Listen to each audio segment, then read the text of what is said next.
Hello বন্ধুরা, সবাই কেমন আছো? অনেক দিন পর চলে এসেছি আবারও একটা নতুন ভিডিও নিয়ে। আমার শরীরটা খুবই খারাপ ছিল, তাই তোমাদের প্রায় অনেক দিন ভিডিও দিতে পারিনি। তোমাদের মনে হচ্ছে তো আমি আজকে কোথায় এসেছি, কেন এত ভিড়? চলো তোমাদের বলি। তার আগে তোমরা বলো তো, তোমাদের ওখানে কোথায় কোথায় খুব ধুমধাম করে নীল পুজো হয় আর গাজন উৎসব হয়?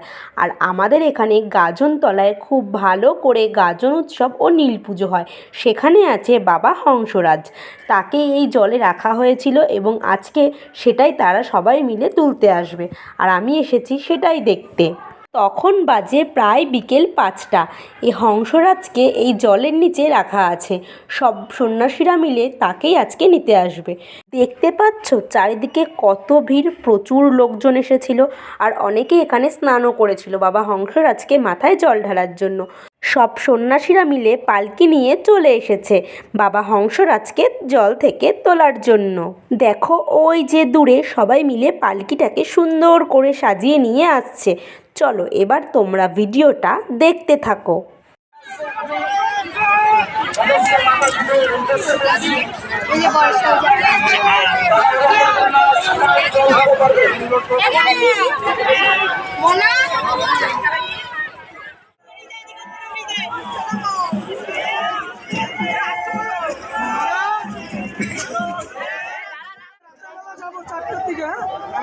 ফুল করার পরে যাবো, আগুনের পরে। নতুন ঘরে থাকো, ঠিক আছে? হ্যাঁ হ্যাঁ, নতুন ঘরে থাকো, আমি আগুনের পরে যাবো, ঠিক আছে? 4টার মধ্যে যাবো। হ্যাঁ, ফেলে না পড়ে যাবো, আমি কাদা দিচ্ছি।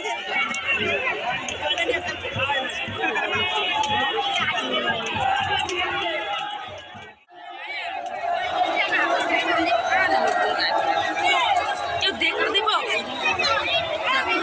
জলের মধ্যে দেখি জলটা আপনার তুলতে দেখিনি দেখি না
দেখলে তো কি সুন্দর হংসরাজকে জল থেকে তুলে পালকি করে নিয়ে গেল।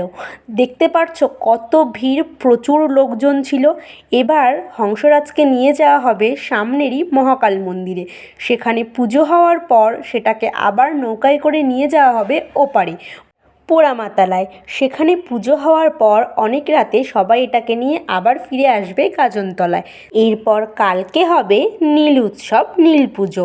সবাই এখানে পুজো করতে যাবে, বাবার মাথায় জল ঢালবে। এটা আমার বাড়ির খুব কাছেই হয়, কিন্তু আমি এটা কখনো দেখিনি, প্রথমবার দেখলাম এটা। দেখতে পারছো ওই দূরে মহাকাল মন্দিরে পুজো হচ্ছে। পুজো হবার পর আবারও পালকি করে সবাই মিলে হংসরাজকে নিয়ে আসছে। এবার ওই যে দূরে নৌকো করে ওরা চলে যাচ্ছে ওপারের দিকে। আজকের ভিডিওটা কেমন লাগলো সবাই জানিও। ভালো লাগলে একটা লাইক কমেন্ট করে দিও, আর বন্ধুদের কাছে শেয়ার করে দিও। চ্যানেলে নতুন হলে চ্যানেলটা সাবস্ক্রাইব করে পাশে থেকো নতুন নতুন ভিডিও দেখার জন্য। দেখা হবে আবার নতুন কোনো ভিডিওতে।